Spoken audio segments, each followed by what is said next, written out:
भगवन्तः पुनः पुनः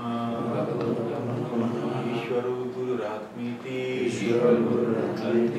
भेदविभागिनी रूपवद्व्याप्तदेहाय दक्षिणामूर्तये नमः श्रीगुरुभ्यो नमः हरि ओम।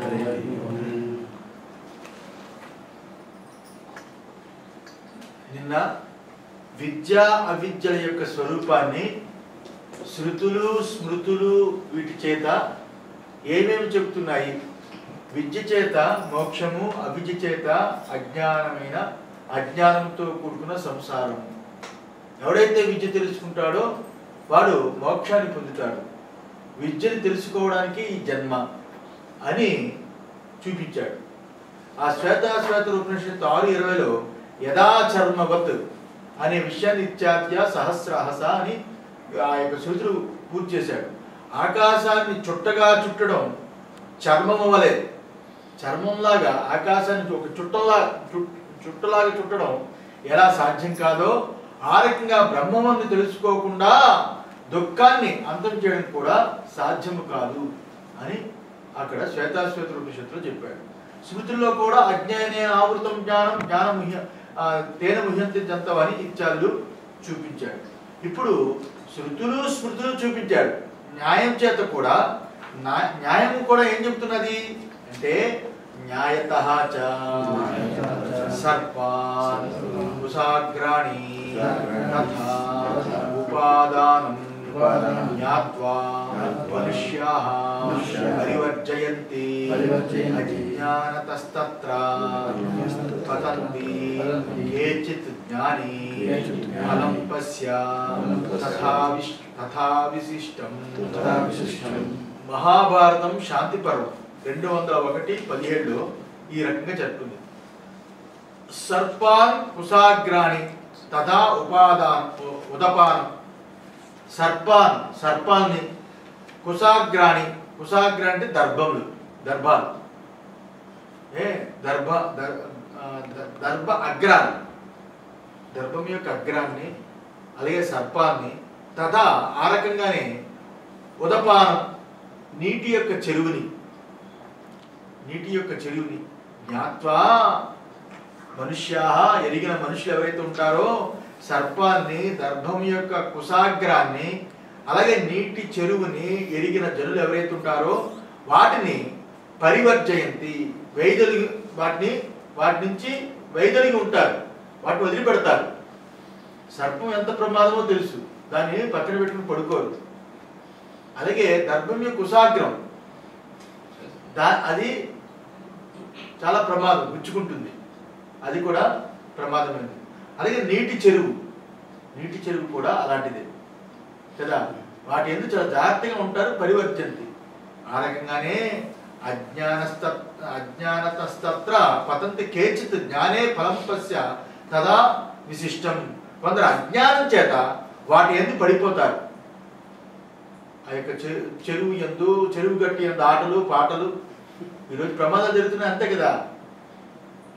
చెరువు అంటే ఇక్కడ గంగా అవనండి, లేకపోతే హిమాచల్ ప్రదేశ్ అలా ఉన్నానుకోండి, పిల్లలు యంగ్ అంతా వెళ్ళి ఆడి ఏమైంది అక్కడ ఫోటోలు తీసుకుని ఆడుకోవడాలు, ఇది వాటికి దూరంగా ఉంటారు అని. ఆ రకంగానే దర్భాగ్రం యందు సర్పము యందు అందరూ వైద్యులుగా ఉంటారు జ్ఞానం ఉన్నవాళ్ళు. కొందరైతే అజ్ఞానంతో వాటి యందు పడిపోతారు. జ్ఞానం యందు అసాధారణ ఫలం ఉంది. ఏ రకంగా ఎట్లంటే అసాధారణ ఫలం ఉంది. జ్ఞానం తెలుసుకుంటే అసాధారణ ఫలం ఉంది, అందులో దాన్ని తెలుసుకో అని మహాశాంతి పరంలో ఈ రకంగా చెప్పడు. తదాచ దేహాదిషు ఆత్మబుద్ధి అవిద్వాన్ రాగద్వేషాది ప్రయుక్తో ధర్మానుష్ఠానకృతు జాయతే ప్రియతే చ ఇతి అవగమ్యతే.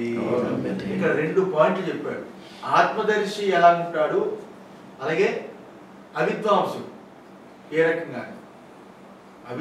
అవిద్వాంసుడు తదాచ అందువలనే పైన చెప్పిన మహాభారతం శాంతిపురంలో ఏం చెప్పాడో ఆ రకంగానే తదాచ అందువలనే దేహాదిషు ఆత్మబుద్ధి దేహము యందు ఆత్మబుద్ధి అవివేకులకు ఉంటుంది. అవివేకులకు ఈ దేహమే ఆత్మని, నేను అంటే శరీరంతో కూడుకున్న వాడిని, నేను ఇటువంటి వాడిని, దేహేంద్రియాలతో పుట్టిన వాడిని, దేహేంద్రియాలతో ఉంటున్న వాడిని, దేహేంద్రియాలతో చనిపోయేవాడిని, అంటే దేహేంద్రియములే నేను అనుకున్నవాడు. అలాంటి ఇటువంటి వాడిని దేహేంద్రియాలు పెట్టుకుని ఎవడైతే నేనని బుద్ధి గలవాడు ఉంటాడో అలాంటి వాడు రాగద్వేషాది ప్రయుక్త, రాగద్వేషాలతో ప్రేరితుడై, రాగద్వేషములతో కూడుకున్నవాడై ధర్మాధర్మ అనుష్ఠానకృతు, ధర్మాధర్మాలు అనుష్ఠిస్తూ, ధర్మాధర్మ అంటే పాపము పుణ్యము, పాపపుణ్య కార్యక్రమాలు, ధర్మాధర్మ కార్యక్రమాలు ఆచరిస్తూ జాయతే మ్రీతే చ ఇది అవగమ్యతే, జనన మరణాన్ని పొందుతున్నాడు అని తెలుస్తున్నది లోకంలో.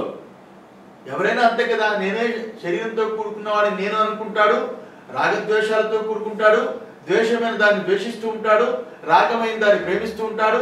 ఆ రాగద్వేషాల్లో మంచి చెడు జరిగిపోతుంటాయి. ఆ మంచి చెడుగుల యొక్క ఫలాన్ని వాడు సుఖ దుఃఖాలుగా అనుభవిస్తూ ఉంటాడు. ఇలా అనుభవిస్తూ జన్మ మరణాలకి చివరికి చేరిపోతాడు. ఇంతకంటే వాడి జీవితం ఉంది. ఈ రకంగా జన్మ మరణాలకి చేరిపోతూ ఉంటాడు. ఇక రెండవది, ఇది దేహాత్మ బుద్ధి ఉన్న అవిద్వాంసుడి యొక్క పరిస్థితి. ఇక ఆత్మబుద్ధి ఉన్నవాడి యొక్క పరిస్థితి ఏంటి అంటే దేహాది వ్యతిరిక్త ఆత్మదర్శిన రాగద్వేషాది గ్రహాణ అపేక్ష ధర్మాధర్మ ప్రవృత్తి ఉపసమాత్ ఉచ్యంతే ఇతి నకేనచిత్ ప్రత్యాఖ్యాతం సత్యం న్యాయతః, న్యాయం చేత కూడా దీన్ని ఎవరు కాదనలేదు. అవిద్వాంసుడైతే ఆ రకంగా జన్మ మరణాన్ని పొందుతాడు. రాగద్వేషాలతో కూడుకుని మంచి చెడు అనే భావాలతో ఈ రకంగా పోతాడు. అయితే ఆత్మదర్శి అయితే దేహము వేరు ఆత్మ వేరు అని తెలుసుకున్నవాడు ఎవరైతే ఉన్నాడో, దేహము నుండి ఆత్మని వేరు చేసుకుని ఎవడైతే ఆత్మని తానుగా గుర్తిస్తాడో, దేహానికి సంబంధం లేనిది ఈ ఆత్మ స్వరూపము చావు లేనిది, పుట్టుక లేదని ఎవడైతే తెలుసుకుంటాడో అలాంటి ఆత్మదర్శి రాగద్వేషాది ప్రహరణ, రాగద్వేషాన్ని పూర్తిగా వదిలిపెడతాడు. పూర్తిగా రాగద్వేషాలు ప్రహరణ వదిలిపెడతాడు. ప్రహరణ అపేక్ష ధర్మాధర్మ ప్రవృత్తి ఉపసమాత్, రాగద్వేషాన్ని విడిచి ఉండడం చేత ఆ రాగద్వేషాలతో కూడుకున్న అపేక్ష ఉంచున్న ధర్మాధర్మాలు, రాగద్వేషాల వల్ల కదా ధర్మాధర్మాలు చేస్తాము, మంచి చెడు కార్యక్రమాలు. అలా మంచి చెడు కార్యక్రమాలు ఏ రాగద్వేషాలు చేస్తామో ఆ రాగద్వేషములతో కూడుకున్న మంచి చెడు అనే కార్యక్రమాలు ఆత్మ వేరు శరీరము కంటే అని తెలుసుకున్న ఆత్మదర్శి ఉపసమాత్, వాటిని వదిలిపెడతాడు. వాటి యందు ఆశ పూర్తిగా తొలగిపోతుంది. అలాంటి ఆశ పోగా ముచ్యంతే, వాడు ముక్తులవుతాడు. వాడు జన్మ మరణాలకు లోనవుతాడు. ఆత్మదర్శి జన్మ మరణాల నుంచి ముక్తి అవుతాడు. ఇది నా కేనచిత్ ప్రత్యాఖ్యాతం శక్యం న్యాయత, ఈ యుక్తిని తిరస్కరించడం ఎవ్వరి చేత కుదరదు, సాధ్యం కాదు. అది ఎవరికైతే రాగద్వేషాలు ఉంటాయో రాగద్వేషాలు తగ్గట్టుగా మంచి చెడులు చేస్తుంటాడు. ఎవరైతే మంచి చెడులు చేస్తూ ఉంటాడో వాడు జన్మ మరణాలు పొందుతాడు.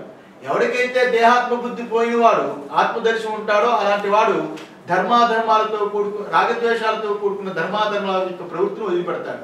ఎవరైతే వదిలిపెట్టాడో అలాంటి వాడు ముక్తుడైపోతాడు, అలాంటి వాడు ముక్తిని పొందుతాడు అని ఈ రకంగా ఇదే న్యాయం, ఇది లోక సిద్ధం, దీన్ని ఎవరు కాదనలేడుగా అని అంటున్నాడు.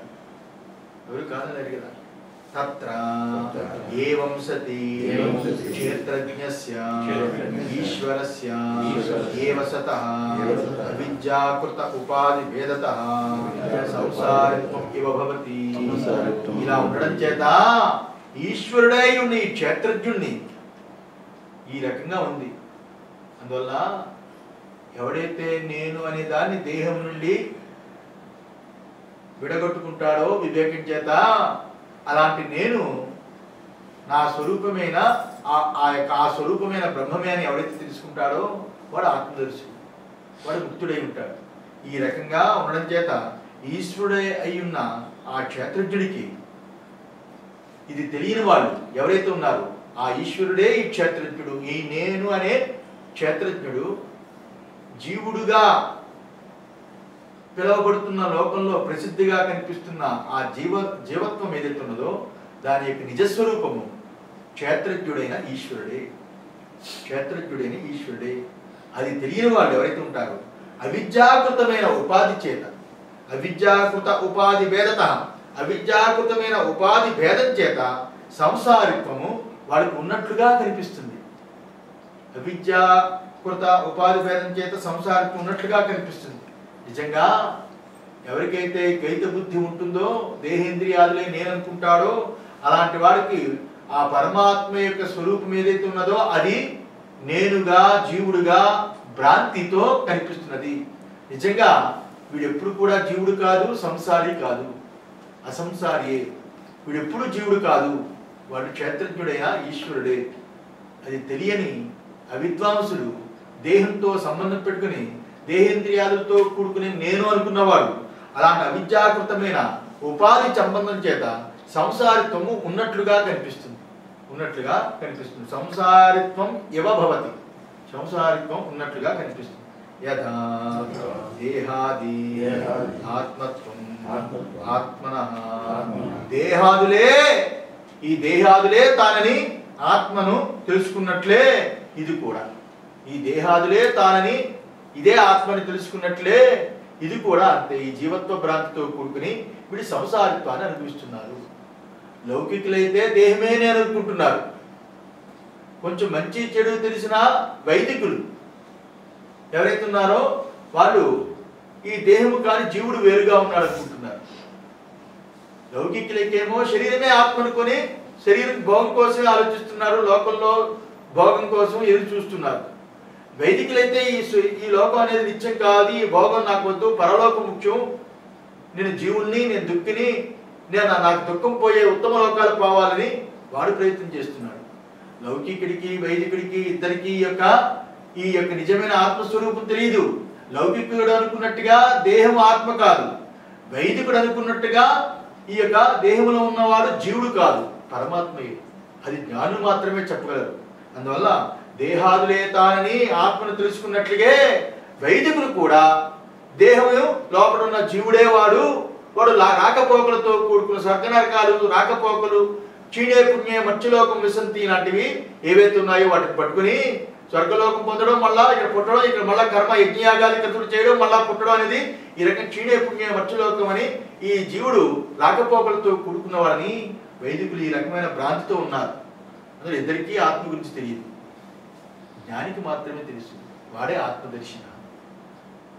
వాడు సంసారి కాదు, దేహము ఆత్మ కాదు, రెండూ కాని రెండూ లేని కేవలము విద్యాస్వరూపమైన క్షేత్రజ్ఞుడని పేరుతో పిలువబడుతున్న ఆ ఈశ్వరుడే తానని తెలుసుకున్నవాడు అని చెబుతున్నాడు. చెప్పి సర్వజంతూనాం హి ప్రసిద్ధో దేహాదిషు అనాత్మసు ఆత్మభావో నిశ్చిత అవిద్యాకృత. సర్వ జీవులకి దేహాది ఆత్మయందు, దేహాది అనాత్మయందు సర్వ జీవులకి, జంతువునాం అంటే సర్వ జీవులకి దేహాది అనాత్మయందు తాను అనే భావము అవిద్య చేతే నిశ్చయమై ఉన్నది. అవిద్య చేతే నిశ్చయం ఉన్నది. దేహాదులకు అనాత్మయందు, దేహాదులనే అనాత్మయందు, ఈ దేహాదులనే అనాత్మయందు ఆత్మబుద్ధి సర్వ జంతువులకి ప్రసిద్ధమే కదా. సర్వ జంతువులకి ప్రసిద్ధమే అంటే సర్వ జీవులకి, సర్వ మానవాళికి, సర్వులకి లోకంలో ప్రసిద్ధమే కదా. జంతువులు అన్న కారణం అంటే జ్ఞానం కలగని వరకు మన జంతువుల కిందే. జంతువునాం నరజన్మ దుర్లభం అని వివేక్ చూడమని చెప్తాడు. జంతువుల్లో నరజన్మ దుర్లభం అని. ఇది 2 కాళ్ళ జంతువు, అది 4 కాళ్ళ జంతువు, అంటే తేడా. అందువల్ల దేహాదులైన అనాత్మయందు ఆత్మబుద్ధి సర్వ జంతువులకి ప్రసిద్ధమే కదా. దేహాదులైన అనాత్మయందు ఆత్మబుద్ధి ఇది అవిద్యాకృతీయమని నిశ్చయమై ఉంది. ఇది అవిద్యాకృతమని నిశ్చయం ఉంది అని ఇంతవరకు ఇది చెప్పాడు. చెప్పి ఒక ఉదాహరణ చెప్తున్నాడు. ఎలాగా దేహం యందు ఆత్మబుద్ధి వాళ్ళు ఎలా వేసుకున్నారు? దేహం ముందు ఆత్మబుద్ధి వేసుకుని ఎందుకు అలా వాళ్ళు అలాగా ఆ సంసార భ్రాంతిలో పడిపోతున్నారు? ఆ సంసారం ఎందుకు వాళ్ళకి ఆ రకంగా ఆపాదించబడింది అని మనలో ప్రశ్నలు వస్తాయేమో అని భగవత్పాదుడు వెంటనే ఒక ఉదాహరణ చెప్తున్నాడు.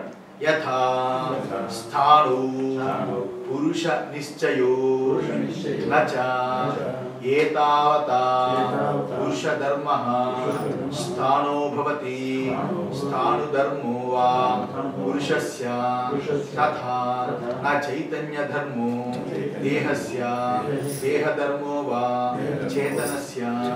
ఒక ఉదాహరణ చెప్పండి. అవిద్యతో కూడుకున్నవాడు ఏ రకంగా దేహ ధర్మాలు ఆత్మీయందు వేసుకుని ఆత్మధర్మాలు దేహంది వేసుకుని సంసార భ్రాంతిలో పడుతున్నాడు. జ్ఞానం ఉన్నవాడు ఏ రకంగా సంసార భ్రాంతిలో పడకుండా ఉన్నాడు. దానికి ఏదైనా ఒక ఉదాహరణ చెప్పండి అంటే, యథా ఏ రకంగా అంటే స్థాణువు యందు పురుష నిశ్చయ. స్థాణువుని చూసి పురుషుడు అనుకుంటాడు. ఎవడైతే స్థానం చూసి పురుషుడని నిశ్చయించుకుంటాడో అని అర్థం. స్థాణువు అంటే ఒక దొంగ. ఒక చెట్టు యొక్క చివర తీసేస్తే స్థాణువులా ఉంటుంది. అది చీకట్లు ఇలాగా ఇక్కడ మన గంగవడిని చీకట్లు చూసామనుకోండి, ఒక దొంగ. ఆ దొంగను చూసి దూరం నుంచి ఆ గంగ చోరు కర్రలు కొట్టుకొని వచ్చేస్తుంటే మనం వచ్చింది, అది ఇంత డొల్లగా ఉంది ఆ దొంగ. దూరం చూస్తే అది సర్పం పడగ విప్పినట్టు కనిపిస్తుంది. ఏరా దూరం చూస్తే అందులో నల్లగా ఉంది ఆ దొంగ. బాగాను చూస్తే నల్ల త్రాచు పడగ విప్పి కూర్చున్నట్టుగా ఉంది. అది నేను చూసి చాలా ఆనందం వేసింది. అది చూడగా అలా అంతంత డొల్ అయి ఉంది. అలాగే దూరం నుంచి దొంగను చూసి ఎవడైతే పురుషుడిని నిశ్చయించుకుంటాడో, దొంగను చూసి దొంగ అనుకుంటాడో అంటాం కదా తెలుగులో. పురుషుడు అనుకుంటాడో, ఎవడో ఉన్నాడు ఎవడో వచ్చాడని ఎవడైతే అనుకుంటాడో ఆ రకంగానే ఏతావతా పురుష ధర్మ స్థానో భవతి స్థాన ధర్మో వా పురుషస్య. అదే ఆ రకంగానే అవిచ్ఛ చేత నిశ్చయించి ఉన్నది. ఏది స్థానం యందు పురుషుడు ఎలా నిశ్చయం అవుతుందో ఆ రకంగా దేహం యందు నేననే ఆత్మని నిశ్చయమై ఉన్నది. దేహం యందు నిశ్చయమై ఉన్నది. ఈ దృష్టాంతంలో ఇంత మాత్రం చేత, ఈ రకంగా తీసుకున్నంత మాత్రం చేత, ఈ దృష్టాంతంతో ఈ రకంగా తీసుకున్నంత మాత్రాన ఆ పురుష ధర్మము స్థానం అయిపోదు. పురుషుడి యొక్క ధర్మము స్థానం అయిపోదు. స్థానం యొక్క ధర్మము పురుషుడైపోడు. దొంగ దొంగ కాడు, దొంగ దొంగ కాడు. దొంగ దొంగయే, దొంగ దొంగయే. పురుషుడు స్థానం అయిపోడు, స్థానం పురుషుడైపోడు. అనుకున్నంత మాత్రం అయిపోతాడా? అయిపోడు. కానీ అవిచ్ఛ చేత అమ్మో దొంగ దొంగ దొంగ అని ఇక్కడి నుంచి అరుస్తూ ఉంటాం. దొంగ మన ఇంటి వైపు చూస్తున్నాడు, మన వైపు చూస్తున్నాడు, మన వైపే దృష్టి పెట్టి ఉన్నాడు అని వెంటనే లోపలికి వచ్చి ఫోన్ చేస్తాం పోలీసులకి. ఫోన్ నెంబర్ ఉంటే ఇక్కడ దొంగ తిరుగుతున్నాడు అండి, చచ్చాడుతున్నాడండి. ఆ పోలీసు పరిగెత్తి విజిలెన్స్ వచ్చి టార్చ్ లైట్ వేసి దొంగ అని తెలిసిపోయింది. దొంగ అని తెలిసింది.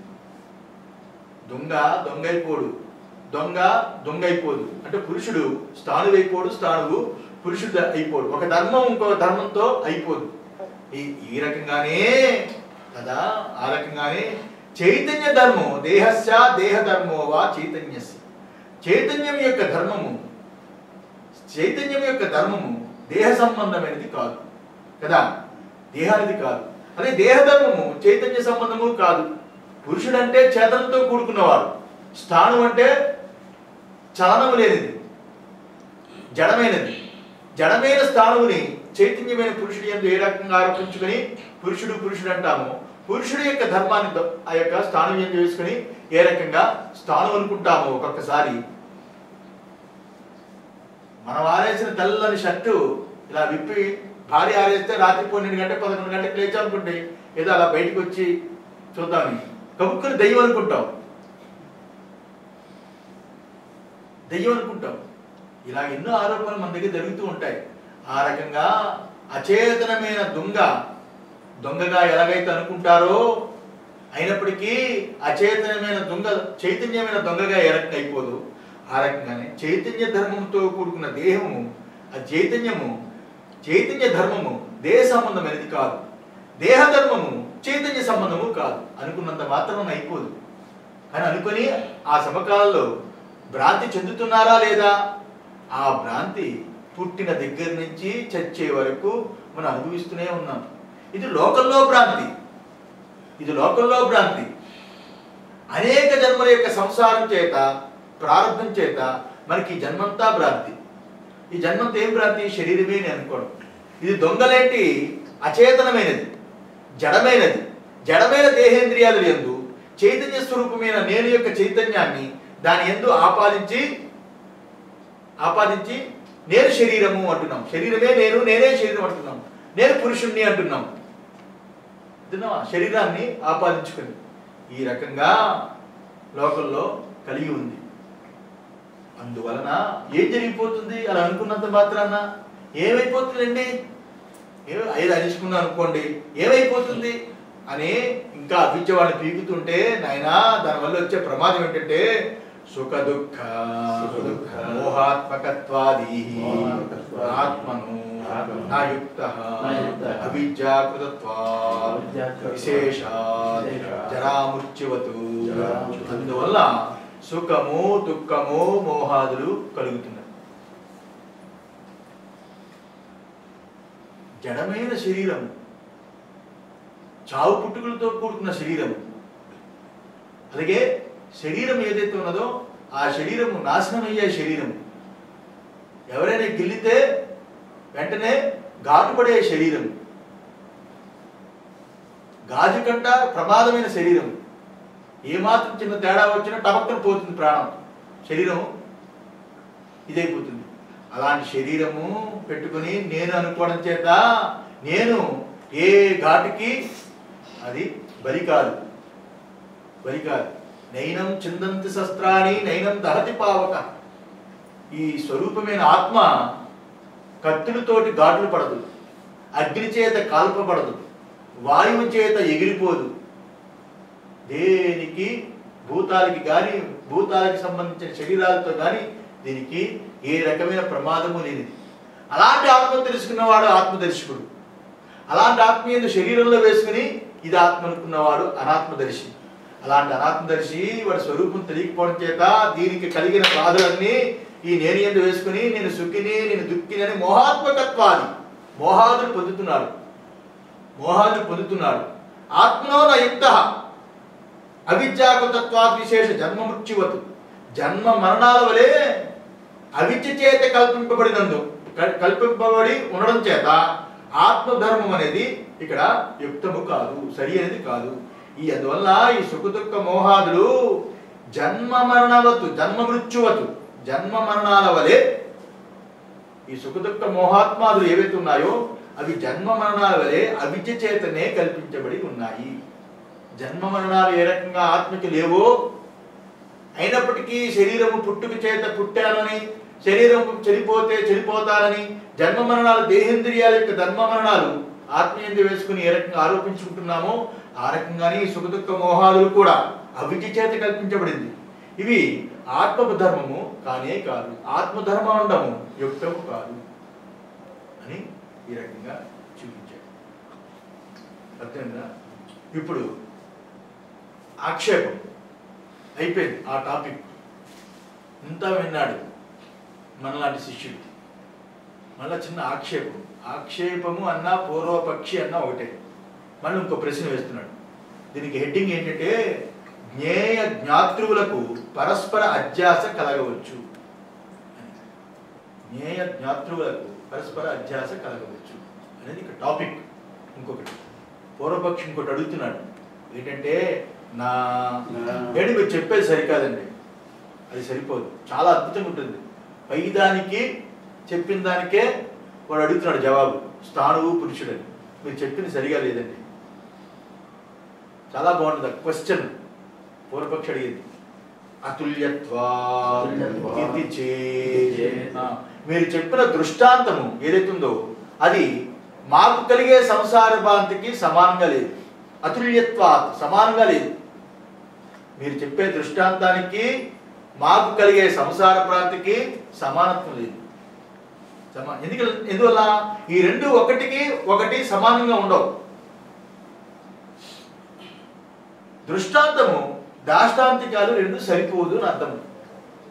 మీరు చెప్పిన దృష్టాంతం వేరు, మాకు కలిగే సంసార భ్రాంతి వేరు. మీరు చెప్పే దృష్టాంతం సరిపోలేదు. ఎందువల్ల చెప్తున్నాడు? స్థాను పురుషో జ్ఞేయౌ ఏవ సంతౌ జ్ఞాత్రా అన్యోన్యస్మిన్ నశ్యస్తౌ అవిద్యయా దేహాత్మనో జ్ఞేయమాత్రో ఏవ ఇతరేతర అధ్యాస ఇతి నాసమో దృష్టాంతః అతః దేహధర్మో జ్ఞేయః అపి జ్ఞాతుః ఆత్మనో భవతి ఇది చేత్. అది ఇక్కడ అడుగుతున్నాడు. ఇప్పుడు ఏంటి మీరు చెప్పిన దృష్టాంతానికి మాకు కలిగే సంసార భ్రాంతికి సమానత్వం లేదు, కుదరదు. ఇలాంటి వాక్యాలు మీరు చెప్తే కరెక్ట్ కాదు. డైరెక్ట్గా పూర్వపక్షి సిద్ధాంతం అడిగాడు. ఏ రకంగా అంటే స్థాను పురుషో జ్ఞేయం ఏవ, స్థానువు పురుషుడు, స్థానువు పురుషుడు ఈ రెండు జ్ఞేయాలే కదా. అక్కడ ఎదురుగుండా స్థానువు కనిపిస్తుంది అంటే దొంగ కనిపిస్తుంది, పురుషుడు కనిపిస్తున్నాడు. ఈ రెండు జ్ఞేయాలే, విషయాలే, రెండు విషయాలే. సంతౌ ఈ రెండు విషయాలై ఉండి జ్ఞాత్ర జ్ఞాత్ర చేత అన్యోన్యస్మిన్ అధ్యస్థం. ఇంకొకడు ఎవడైతే పురుషుణ్ణి చూశాడు, దొంగని చూశాడు, స్థానుని చూశాడు, ఈ రెండు విషయాలు వాడికి, ఆ రెండు విషయాలు చూచిన వాడు ఎవడైతే ఉన్నాడో వాడు వేరుగా జ్ఞాత్రగా ఉన్నాడు. అలాంటి జ్ఞాత్ర చేత ఒకదాని ధర్మాలు ఒక యందు అవిద్య చేత ఆరోపించుకుని ఉన్నాడు. కానీ ఈ ఆత్మల విషయం కాదే, దేహేంద్రియాల విషయమే, కరెక్టే. ఆత్మ విషయం అవుతుందా? విషయం కాని ఆత్మ, విషయం కాని ఆత్మ, విషయ స్వరూపమైన ఈ ఆత్మ విషయ రూపమైన శరీరంతో ఎలాగా అధ్యాస కలిగింది? ఇక్కడ అధ్యాస కలిగిందంటే లోకంలో పురుషుడు ప్రసిద్ధము, స్థానము ప్రసిద్ధము. రెండిటి యందు అధ్యాస కలిగిందంటే అధ్యాస కలగడానికి వేరుగా ఉన్నాడు కాబట్టి స్థానువా పురుషుడా అనేది సంశయం కలిగింది. సంశయం కలిగినప్పుడు, సంశయం కలగక ముందు అవిద్య చేత అధ్యాస చేత అది పురుషుడు అని భ్రాంతి కలిగింది. భ్రాంతి కలిగిన తర్వాత ఆలోచిస్తే సంశయం కలిగింది, స్థానువా పురుషుడా అని. సంశయానికి భ్రాంతికి రెండింటికి పురుషుడు తెలుసు, అక్కడ స్థానము తెలుసు కాబట్టి ఆ రెండింటినీ తెలుసుకున్నవాడు వేరే జ్ఞాత సంశయిస్తున్నాడు, భ్రాంతి పొందుతున్నాడు. అక్కడ కుదురుతుంది. మీరు దాన్ని పెట్టి మాకు ఆత్మ మీద పెట్టేసి ఈ యొక్క ఉపమానం, ఈ దృష్టాంతం చెప్పడం కరెక్ట్ కాదు. ఎందుకంటే ఆత్మ నిత్య విషయం, అది ఎప్పుడు విషయం కాదు. దేహేంద్రియాలే విషయం, విషయమైన దేహేంద్రియాలు ఎందు ఆత్మ యొక్క అధ్యాస కలిగింది. ఆత్మ విషయం కాదు కదా, రెండింటి అధ్యాస కలిగిందని చెప్పడానికి అని అర్థం అన్నమాట.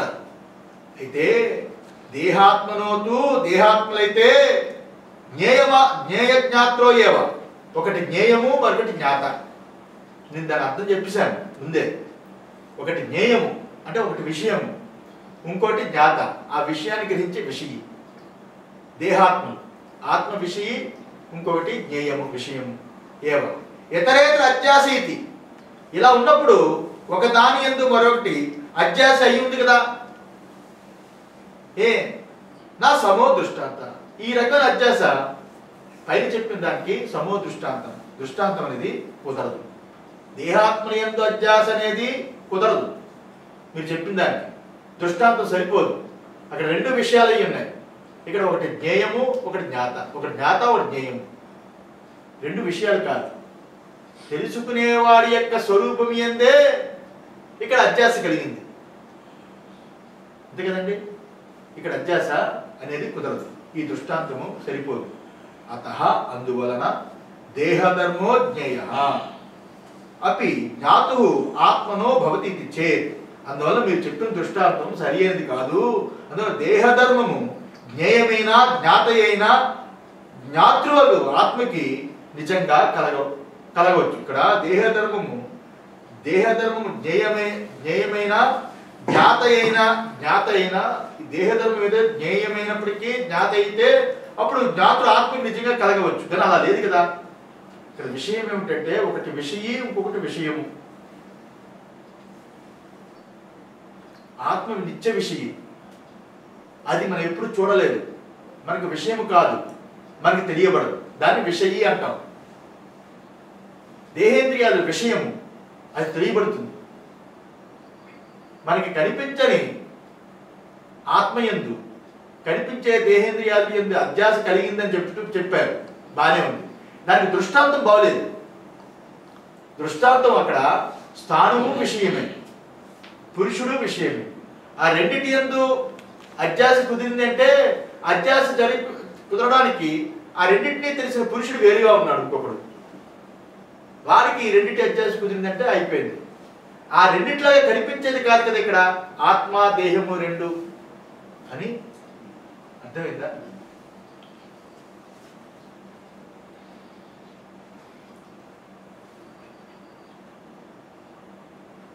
అది ఇప్పుడు నా శరీరానికి కలిగే నొప్పి చేత నాకు దుఃఖం కలగడం సరైందే కదా. ఇక్కడ ఆ ప్రశ్నలో ఇంకొక భావం ఏంటంటే దేహాదుల మూలకంగా జాతృవై ఉన్నా, దేహాదుల చేత వాడు జ్ఞాతృవు అనిపించుకున్నాడు. దేహాదులు లేకపోతే జ్ఞాతృవు కాదు. జ్ఞాతృవు అంటే తెలుసుకునేవాడు అని అర్థం. దేహేంద్రియాలు ఉన్నప్పుడే తెలుసుకునేవాడు అవుతాడు. దేహేంద్రియాలు లేనప్పుడు వాడు తెలుసుకునేవాడు కాదు, తెలివి స్వరూపుడు. అంటే దేహేంద్రియాలతో మూలకంగా వాడు జ్ఞాతృవై ఉన్నాడు. అలాంటి జాతృవై ఉన్న ఆత్మకి సుఖ దుఃఖాలు వాస్తవంగా ఎందుకు ఉండకూడదు? దేహేంద్రియాలతో కూడుకుని వాడు జ్ఞాతృవుగా ఉన్నాడు కదా. దేహేంద్రియాలు లేకపోతే వాడు జ్ఞాతృవు కాదు, వాడు జ్ఞా స్వరూపమే, తెలివి స్వరూపమే, జ్ఞప్తి స్వరూపమే. ఆ జ్ఞప్తి అనేది వాడు అసాధారణ ధర్మం, ఒప్పించుకుంటాం. కానీ దేహేంద్రియాల మూలకంగా వాడు జ్ఞాతృవు అయిపోయాడు కదా, తెలుసుకునేవాడు అయిపోయాడు కదా. దేహేంద్రియాలు ఉన్న సమకాలంలో జాతృవు అయ్యాడు కదా. అలాంటప్పుడు ఆ సుఖ దుఃఖాలు వాస్తవం ఎందుకు కాకూడదు వాడికి అని ఆ ప్రశ్నలో అర్థం. ఎందుకు కాకూడదు? నా శరీరానికి కలిగే నొప్పి చేత నాకు దుఃఖం కలగడం సరియైందే కదా. నా శరీరానికి నొప్పి కలుగుతుంది, అప్పుడు జ్ఞాతృవేన అమ్మా అంటాడు, దుఃఖం కలుగుతుంది. అది లోకంలో నిజమే కదా. ఆత్మకు సుఖము లేదు, దుఃఖము లేదు, సుఖ దుఃఖాలు ఆత్మ మీద ఆరోపించుకుంటున్నామంటే దేహేంద్రియాలు వాడికి కలిగాయి కదా. కలిగినప్పుడు ఈ ఆత్మ జ్ఞాతృ అయిపోయాడు కదా. దేహేంద్రియాలతో కూడుకున్నవాడు, దేహేంద్రియాలతో బయట విషయాన్ని తెలుసుకున్నవాడు అయిపోయాడు కదా. దేహేంద్రియాలతో బయట విషయాలు తెలుసుకునేవాడు అయినప్పుడు, అలాంటి వాడు దేహేంద్రియాలతో కూడుకుని ఉన్నప్పుడు అలాంటి వాడు సుఖ దుఃఖాలు కలిగాయి అనుకోండి. ఒక దుఃఖం కలిగింది అనుకోండి, ఒక దెబ్బ, ఆ దెబ్బ యొక్క నొప్పి చేత అమ్మా అంటాడు కదా, ఆ దుఃఖాన్ని అనిపిస్తున్నాడు కదా. ఆ దుఃఖం వాస్తవం ఎందుకు కాకూడదు అని అడుగుతున్నాడు. అది ఆక్షేపుడి యొక్క భావం. ఎందుకు కాకూడదు? ఇక్కడ దేహధర్మం అంటే, ఇక్కడ దేహధర్మం అన్నాడు కదా. ఇక్కడ దేహధర్మం అంటే ఈ యొక్క భాష్యంలో దేహధర్మం అంటే సుఖ దుఃఖాలను తీసుకోవాలి. దేహధర్మము అంటే ఇక్కడ సుఖ దుఃఖాలను తీసుకోవాలి. ఆత్మకి కర్తృత్వ భోక్తృత్వ రూపమైన సంసారం నిజంగా ఉంది కదా. ఆ సుఖ దుఃఖాలు ఆ దేహధర్మంతో కూడుకునేవాడు జ్ఞాతృ అయి ఉన్నాడు కాబట్టి, జ్ఞాతృ రూపకున్న సమకాలంలో ఆత్మ కర్తృత్వ భోక్తృత్వంతో కూడుకున్న సంసారం వాడికి నిజంగా ఉంది కదా. ఆ సుఖ దుఃఖాలు అనుభవించేది. మరి సుఖ దుఃఖాలు ఎవరు అనుభవిస్తున్నాడు? దేహధర్మం కదా సుఖ దుఃఖాలు. చావు పుట్టుకలాగో దేహము అంటే ఇక్కడ దేహము, ఇంద్రియాలు, అంతఃకరణ మూడు తీసుకోవాలి. మనం నేను చెప్పకపోతే ఇప్పుడు దేహధర్మం జన్మ మరణాలు, ప్రాణధర్మం ఆకలి దప్పికలు, అంతఃకరణ ధర్మము సుఖ దుఃఖాలు, ఇవన్నీ పండితులు చెప్తారు కదా, వల్ల నేను చెప్పాలి. ఈ మూడు కలిపి దేహం అంటాం మన పరిభాషలో. అలాంటి దేహ ధర్మం సుఖ దుఃఖాలతో ఉంది, ఆ రకంగా తీసుకోవాలి. ఆత్మకి కర్తృత్వ భోక్తృత్వం ఉంది. ఈ సుఖదుఖాదులు, దేహధర్మంతో కూడుకున్న సుఖదుఖాదులు ఏవైతే ఉన్నాయో వాటిని కర్తృత్వంతో భోక్తృత్వంతో లోపల అనుభవిస్తున్నాడు కదా. ఈ సంసారం నిజంగా ఉంది కదా అనేది లేదా? ఉంది కదా, కనిపిస్తుంది కదా, మీరు లేదని అంటున్నారు. దీని గురించి ఇప్పుడు చర్చ అవుతున్నారు. అర్థమైందా? ఇదే ఇక్కడ చర్చ, పూర్వపక్షి ప్రశ్న యొక్క చర్చ. అందువల్ల వేదాంతము అలా కుర్చీలో కూర్చొని ఇలా లైట్లు వేసి ఏసీ వేసి అన్నీ వేసి ఈ పాఠం చెప్తున్నప్పుడు మన శరీరాన్ని మర్చిపోతాం. ఎందుకు సరైన కుర్చీలో కూర్చోబెట్టాం శరీరాన్ని. మనసుకి శరీరానికి కావాల్సిన అన్ని కూడా సదుపాయాల కింద ఏవైతే ఉన్నాయో కాఫీలు, టీలు, టిఫిన్లు అన్నీ ఏర్పాటు చేసి శరీరాన్ని ప్రశాంతంగా కుర్చీలో కూర్చోబెట్టాం కాబట్టి వేదాంత సమయంలో శరీరాన్ని మర్చిపోతాం. మనస్సుతోటి ఇక్కడికి వస్తాం. సోమవారు నకర్మణ ప్రజ అని చెప్తాం. అప్పుడు మనసుని కూడా ప్రశాంతంగా ఉండమని అంటాం. ఎందుకంటే దానికి కావాల్సిన ఏర్పాటు చేస్తాం. ఇక సంకల్ప వికల్పాలే వద్దు, పాఠం దగ్గర కూర్చుంటాను. పాఠం దగ్గర కూర్చున్నాం. మనసు కూడా ఇంకా ఇప్పుడు ఏం సంకల్పం చేయను, 1 అవరే కదా పాఠం, 1 అవర్లో నేను ఏ సంకల్పం చేయాలి, 1 అవర్ మనం వదిలేస్తుంది. అప్పుడు బుద్ధి ఇన్స్ట్రుమెంట్ అది పనిచేస్తుంది. బుద్ధి ఇన్స్ట్రుమెంట్ అప్పుడు అది అనుకుంటుంది స్వతహాగా, అది పెత్తనంగోలు ఎక్కువ దానికి. ఏ మనసు సంకల్ప వికల్పాలు చేసినా నేను పెత్తనంగా నిశ్చయించాలని ఒక ఆ టైప్ మోడల్ మనస్తత్వం ఉన్న బుద్ధి అది. ఆ బుద్ధి అప్పుడు వేదాంతం వినడానికి రెడీ అవుతుంది.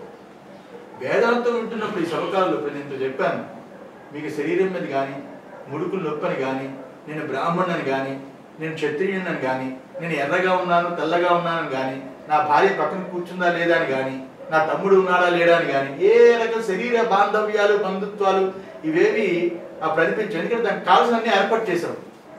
మనసుకు కూడా అన్ని దానికి కావలసిన ఆ యొక్క గృహం, ఈ శరీర గృహానికి అన్ని ఏర్పాటు చేసాం. కానీ 1 అవర్ రెస్ట్ ఉండమన్నాం కాబట్టి అది కూడా పేకదు. ఒక బుద్ధి ఒకటే, శరీరాన్ని మర్చిపోయి మనసును మర్చిపోయి బుద్ధి స్ట్రైట్గా వేదాంతాన్ని వింటుంది. బుద్ధి వేదాంతాన్ని వింటుంది. బుద్ధి